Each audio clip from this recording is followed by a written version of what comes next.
Hello, everyone. Welcome once again to the Adventurers Travel Club television show. Betty, the muddy water that we're looking at must be the what? The Yangtze River. The last time I looked, that's what it was. I think you're absolutely Terrible right. definition, though, or a description of it, is it? Although it's very apropos. Yeah, well, you know, maybe one day this river will be, I mean, they're working on it. One day maybe the river will be cleaned up and it'll be beautiful and nice again. In fact, we're going to go by some places on today's show where we will see some of the tributaries that go into the Yangtze River, and we will see the difference between the beautiful blue crystal water and then the muddy Yangtze River. Yeah. Well, it's almost a given, isn't it, by the time the dam is built, because all of the mud and stuff will already have been siphoned off, or the no, from not the really. building of the dam and the erosion. No, in fact, there's going to be more problems there. What's happened is why the Yangtze River looks this way is because way up toward the Tibetan area, during one of the cultural revolutions or whatever, in the past with the government that they had, they took the trees down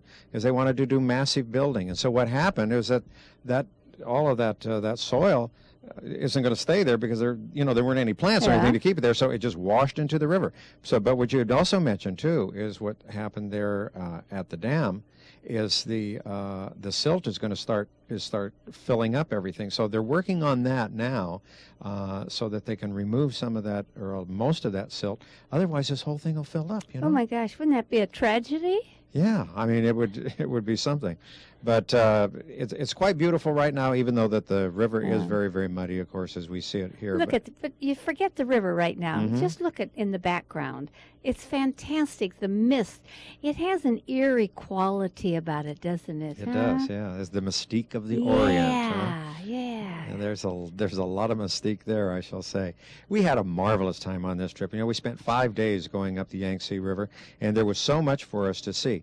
The Chinese have great imaginations, and we're going to learn about some of the things in their imagination as we go up this river. I was just talking about the tractor trail again. You can see here how it's even getting more and more defined here in this location. If you look ahead, you can see how it's even more cut out. As we get farther and farther up the river, it'll be more and more defined. That's because they use the government's money to dig those out, like they promised. So you can see it more and more defined as we get farther and farther up. Okay, you're going to see a small bridge. This bridge is what we call the Wudol Bridge, or the No Fighting Bridge. It was built as a part of the tractor trail in 1880, and I guess there used to be some a few fights or different things among the tractors for money or different things, and so they named this the No Fighting Bridge, Wudol. And that's at this area right here. It was built in 1880. If you want to have a nice picture, a lot of times if you look up underneath the bridge, it's a very, very beautiful small stream that goes up in there. Sometimes there's a small boat in there or somebody fishing in that area. And there was a small boat back there, and of course we could see as we were going through there that clear water looked really quite beautiful as it was coming into the Yangtze River.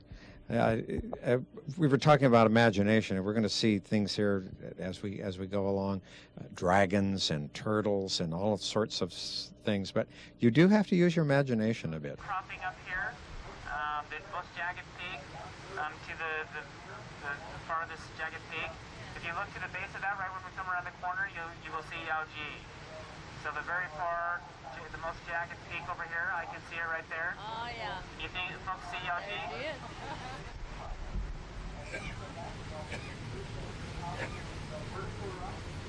Well, it says basically seal the forest, protect the forest, and protect the forest from fires. That's what this red sign says over here on the port side.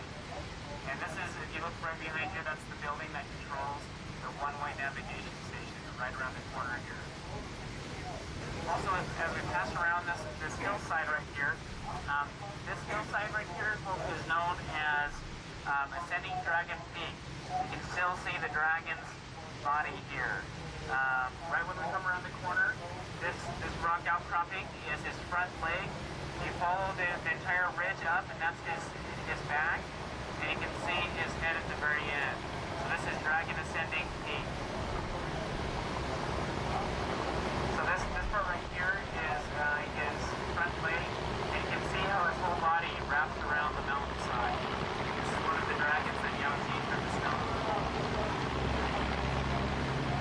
Now, can you visualize that dragon there, Betty?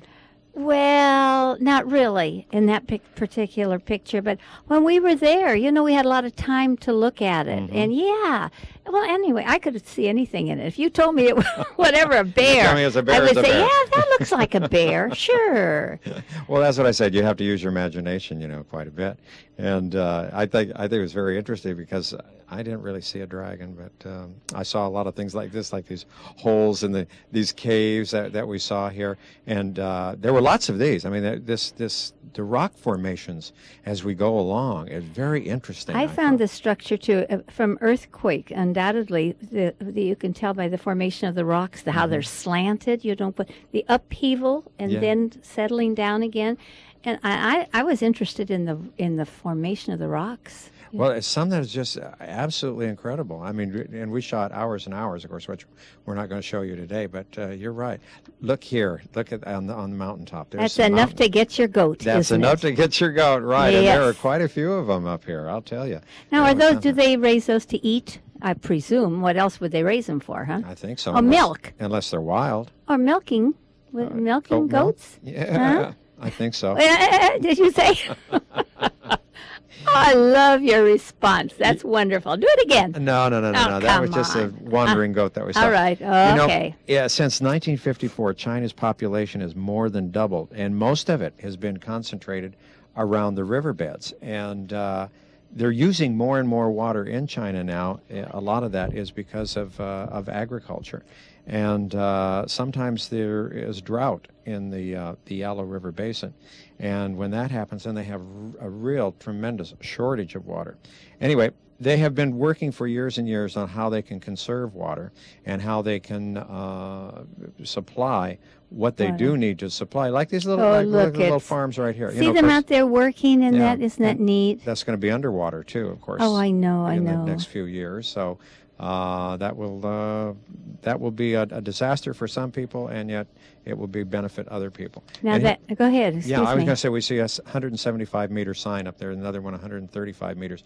This is going to show you as the dam is built and is constructed, and as they start to fill in the water here, the first stage will go to that one particular area that we saw, and then we saw mainly 3 signs as we went along, and so you can see eventually when everything is completed, all of this will be underwater. Inundated. All of this will be underwater here. We came to this one particular area because we're going to get off of the big boat that we're on, or the ship that we're on, the one that has been sort of our hotel for the last few days, and we're going to get on a smaller ship, and we're going to go back up and see some more of the gorges. I think these were called the lesser gorges. So now we're on a smaller little boat here that we've transferred over to, and we have a wonderful guide here. She's just really great. Yeah. And we had lots of fun on this. It was a great day, like Betty says, misty and sort of mystique looking. A lot of boats here. And we have to consider that this river is really a main highway, and a lot of the tour boats, of course, stopped here, and then a lot of people got on these other ones. And Betty, what's so interesting is we go up after a while, which we'll see. The water level is lower than it was even just a few months ago, our guide said. So these guys have got poles. In fact, you can see some of them right there. Mm-hmm. And they're going to use those as we get along, because we're going to be almost scraping some of the rocks as we go up on this other little river. We wouldn't have seen anything up there if we hadn't been able to go on those flat-bottom boats. Yeah, yeah. And this was a real treat, too, because there were more things to see. And one of the most exciting things I think that I saw were the little holes in the rock. And you say, what in the world are the holes in the rock? They actually built a highway that was just hanging on the side of the rock. And we'll see more of that now as we leave this little city area. I don't even remember what the name of this was called. It probably won't make much difference because it's all going to be underwater pretty soon anyway. Yeah. But, and of course, a lot of this, what we see on the lower part, here will all be like a ghost town. Just think, what we're looking at now is going to be a thing of the past. It will be. Yeah, it really will be. And we think that they're probably going to dynamite some of these buildings up because they have to keep the traffic, going up and down the river. But we're going to listen to our guide as we head up. For about 1.5 hours. I'm just hoping that 1.5 hours you could be a good friend, and I'll try my best to give you a pleasant trip here at Wushan Delicious Three Gorges. So now this place is called Wushan, still massive funded, built on the top of the Back Mountain. Okay, now visit your left side also. can see some new buildings over there, especially the white ones. Some are still being built, some have been finished. So that is a new home. So a few years later, we'll move there. I'm just hoping you like it as us. This is Wushan, the name of this town on your left side. So Wushan is the east county of the Chongqing municipality. And the small town you can see on your left side. So that is the center of this Wushan County. Counts the area about only 1 square kilometer and with population about 47,000. So the most important thing for a small and old town is after the Yangtze Gorges Dam, the whole town will be flooded and all of the people will move to Liutown, which is now being built on the top of the Back Mountain. So if you see your left side over there on the top, you can see some new buildings. Some are still being built, some have been finished. So that is a new Wushan and also a new home. A few years later, we'll move there. So new town will be 3 times bigger than the old one. So streets is much wider and house is much bigger. So most of the apartments there will have 3 bedrooms, 1 living room, 1 kitchen, and 2 bathrooms. So much better than the old one. So everybody is looking forward to moving too. So this is the Yangtze River. Chinese people like to call it Changjiang, which means a long river. But now on this sampan, you're on its tributary here. So this is a Dani River. So Chinese pinyin is a D-A-N-I-N-G. So Chinese means big and peaceful. So Dani River here comes from the Daba Mountain in Shanxi province. From north to south, it goes into the Yangtze River and gets Wusha Gorge. Its total length is 250 kilometers. There are more than 100 kind of fish in this river. So the 4 kinds of trout, salamander, and catfish is the most common fish in this river. And for the birds, the most common bird is a little black bird with orange tail. We call that deer, so later you can see them. And also have egrets, especially after rain, like to walk on the shore elegantly picking up their food. And also black eagles flying in the sky, so later you can see. As we're going up, we see there's still a lot of work that's being done, and that huge, great big bridge that we saw. Betty, can you believe it, that's going to be underwater? I think that's so sad because it's such an architectural beauty. And it was so functional. Well, it was very necessary. It was functional, or they wouldn't have built it. She said that was going to be underwater. So you can imagine how high how much, going to be. Yeah, how deep the water. Yeah, it will really, really be something. But there were several boats that were going up this river this day. I want to tell you, and I don't think I've got enough time now, but I want to tell you about the origins of insurance. And you say, what in the world has that got to do with China? But what it has to do with China is that, in this happened around 4,000 to 5,000 BC. The people were, bringing their goods up and down the river. And what happened was there were pirates. And I don't have enough time now, but we'll talk to you about it later. Dragon Gate Gorge, 15 kilometers long, and most famous was high mountains. So the highest mountain here can be 1,000 more meters. But here, the most thing for the sea is some square holes on the left side. Can you see those square holes on the left side? About 5 meters high above the water. 5 meters high above the water. You can see 2 rows of the square holes. Into the bottom of the square holes to support the plank and the pole.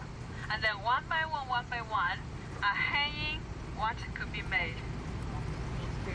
Walkway. Yeah, this gentleman gave us the right answer. A hanging walkway could be made along the rocks.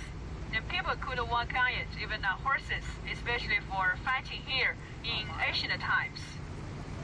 Yeah. So they could come out and defend the river from invasion? Okay, the uses are of the plank walkway. So people could walk on it. Another use is that in some flooding days, the water was much higher. Is that sometimes the boats couldn't be used, and the people could walk on the walkway to the town, to the market, and somewhere else.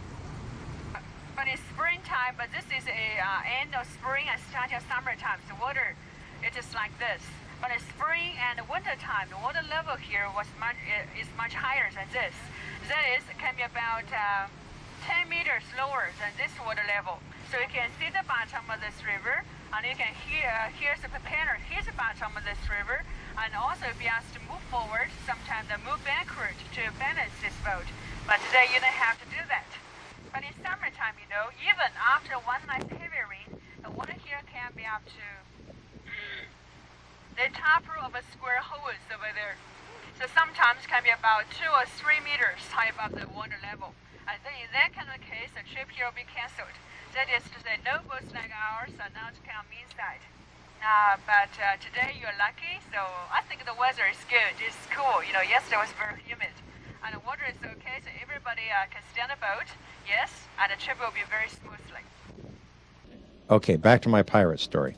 So, what? Yeah. I thought you were talking about insurance. No, well, this is what happened. What's about a pirate? The pirates would rob these boats, and so the guys would, you know, all of a sudden they'd lose everything that they had. So they devised an idea. What they said is, look, we'll put some. I'm going to put some of my goods on your boat, and you put some on my boat, and then we'll put some on somebody else's boat, and that way we won't lose everything in case the pirates get us. You're not going to put any of your booty on my booty over there, Well, you know? anyway, that's what happened, and that was kind of the first idea, I guess, of insurance. At least it spread the risk around to ensure that all of them would survive one way or another. So smart that was pretty idea. good. The insurance companies of today have learned from that. Well, that happened 4,000, right, 5,000 years ago. Right, so that was a long time. Anyway, we're going to listen to our guide again. We call them Coast Guard.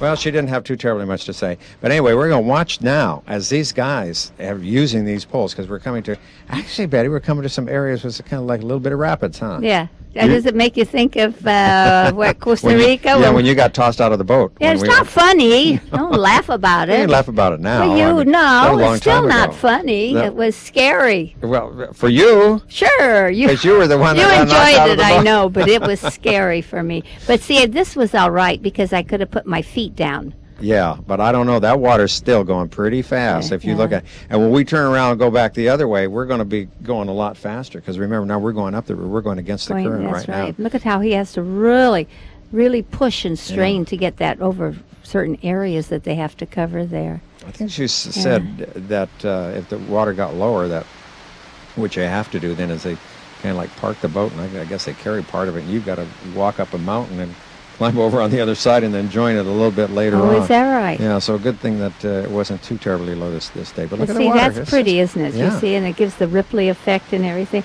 I was thrilled with this part of the trip, getting out of the bigger boat and going up, and you just feel more part of it all, don't you? Oh, yeah. And then, of course, when we got there and we started finding little treasures, it was fun. Yeah, because we did wind up, and we'll do that on the next show. We'll show you some of the little things that we got when we get up the river, as they say. But it's taking us a little while to get up there. But you know, Marva, could we go back for just a minute about the holes that were in the side of the cliff? Yeah. I wonder if our viewers can actually understand how those holes work. You tell them, because you're good at that. Well, okay, so they drilled the holes in the rock, and then what they did is they took like the bamboo, and they stuck that into the holes. In the hole. And then what they did is then they laid the planks on top of the bamboo. So that made a road that was sticking out right from the rock itself. How precarious. Isn't that something? Oh, my God. The first guys that had to go in and do it, what did they cling to? Hope, huh? Yeah. Or their life. Probably. I don't know, but I thought that was very ingenious. Oh, yes. To be able to make a highway. I mean, just on sheer cliff. Right out there. Now, was that a black cow? It's certainly not a white one. Well, I mean, yeah, I should have said, is that a cow? Yeah, well, it may not have been. Okay. You're a little too far away to see. Okay. But here you can see, some of the crops that are grown here. And let's listen to our guide, though, another time.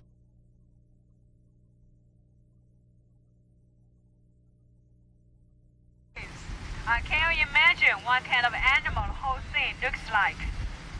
Your left side over there. Okay, Betty, what do you think this is? A hole in the cliff. A hole in the cliff? I think it's a cave. Well, but what animal does it look like? Does it remind you of anything? Oh, sure, it's a monkey. You think it's a monkey? Well, see the two big eyes, and there's the nose kind of hidden. Well, let's find out for sure. What do you think the whole thing looks like? The small here with 2 big ears also. Yeah, 2 years also. What is that? Monkey? And yes, this dragon, monkey, and owl. Close to the answer now. The most animal you want to see in China, what is it? Dragon. Oh, tiger. Lion. The most animal you want to see in China? Yes, you got it. Oh, panda. Do you think that the whole thing looks like a panda bear? No pandas inside, just because the whole thing looks like a panda. Well, that is interesting. Betty, I understand there's only about now 1,000 panda bears that are left in China. So no pandas here, but we have other wild animals. We have wild deers, wild rabbits, and also snakes in this area, and also have monkeys. So later pass through the monkey area. So if any monkeys come out, I will tell you as soon as possible. Well, that was a pretty good guess. Yeah, but that was no monkey business, huh? No monkey business, right. Well, you know what she say and what you say, you use your imagination. If that's what you want it to be, that's what it'll be. That's exactly right. And it didn't look like a panda bear to me. There we go. That's the thing. Yeah. Okay, that's where they to put visualize that. You know, and make a highway out of that. And I mean, and look at the sheerness of that. You wonder how in the world they got the bamboo into the hole in the first place. I don't know. I don't know, but they did, and they traveled that way for I guess for centuries. So it was really something. Well, the water's moving a little more swiftly here, and the guys are still having to use the poles on this. But this was a real nice part of the trip that we really enjoyed, as Betty said. As we get further and further up the river, there are still more things to see. I thought, well, we'll just travel, a little while, but there's going to be another animal that is there to take a look at. And before we do that, though, I want to show you some of this terracing that we see, that we've always read about and seen pictures of in China. And we saw a little bit of it there, but there's some more on some of the other mountains, too. It just amazes me that they can take the side of a cliff and just really carve that out and make it very productive as far as agriculture is concerned. They didn't have much of a choice. I mean, if you're going to live, you have to find ways in order to make your livelihood. And the ground was there because of the grinding away of the rock that made the soil. So, but it's the terracing to know how clever that is. But see, the Italians did have, well, maybe they learned that from the Chinese. But you suppose that was something Marco Polo brought back? But we do it today. I mean, you go driving around today, and out there by Orange Cove in our area, they have terraced orange groves into the side of the hills there. Well, you got to use what space that you can. It's probably not the easiest way to make a living as far as farming is concerned, but irrigation would be a problem. Yeah, really, yeah. And some areas, I guess, where you've got a lot of natural rainfall. But as we stated a little bit earlier, some of this area here goes through droughts from time to time. And again, one of the reasons for building the dam is because there have also been floods as well, and there have been over 1 million lives that have been lost through the flooding. And so it is a fantastically large project that goes on, I mean, around the clock. I don't know how many years from start to finish it's going to take to have the whole thing completed, but it will supply probably over 10% or more of the entire country of China with hydroelectric power. I feel very, very honored and blessed that we were able to participate in the beginnings of something so magnificent as that dam is going to be. A lot of people and a lot of critics have said that this thing is second to the Great Wall of China as far as the construction is concerned. And they're probably absolutely right. Here you see one of the houses up here. This is to sort of help the navigation of boats going up and down the river. And this is a covered walkway from a village that is up there. And you see this was also something you didn't build overnight, but there's sort of a marketplace down here on the beach next to the river. People from up above would come down from the little boats that came by with their produce and buy what they needed. And, I suspect so, yeah. And that hasn't stopped. I mean, I think that's going on today. And this was an area that we came by some caves, and she called these horsetails. And you know, I don't know if they're stalactites or if these are roots that came down through the cave. I really didn't understand that too much. They look like stalactites. Stalactite would be hanging off from the roof, makes them a tight, but they and then some little things growing, you know, in there. They look like the chickens we'd see hanging in the butcher's window. Anyway, this is a longer shot of that particular cave and where we saw this particular phenomenon. As we say, there's so many things to see as you go up and down the river, and she's going to show us a place after a little bit where a turtle is laying eggs. Now, you've got to use your imagination for that.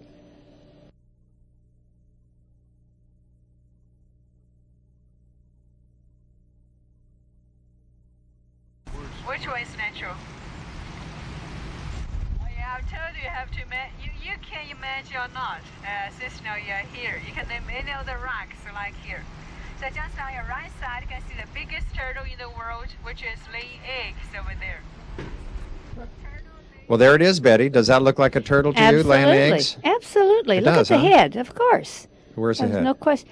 Up there in front. See the little ears and his little, what do you call him, a paw? What do you call it that sticks out of the shell? His foot. His foot? Oh, all right. Well, his foot was sticking out there, and the hump was on his back, and I wouldn't know that he was laying eggs because I didn't see any evidence of eggs. Well, those were just a bunch of other rocks that it was sitting those on were the top. eggs. Okay. Okay. You can have your bunny laying eggs because you can have the One turtle. of the things that is interesting, as we go up this river, is that there were also hanging coffins too that they had at one time, and I think we're going to see some in a museum later on, not in this particular show. But that's all the time that we have, though, Betty. So you've got trips coming up, and people give you a call at 488-7443. We want to thank you very much for being with us this time, and we have more as we continue up this beautiful river in China on the next show. Bye bye. Bye bye.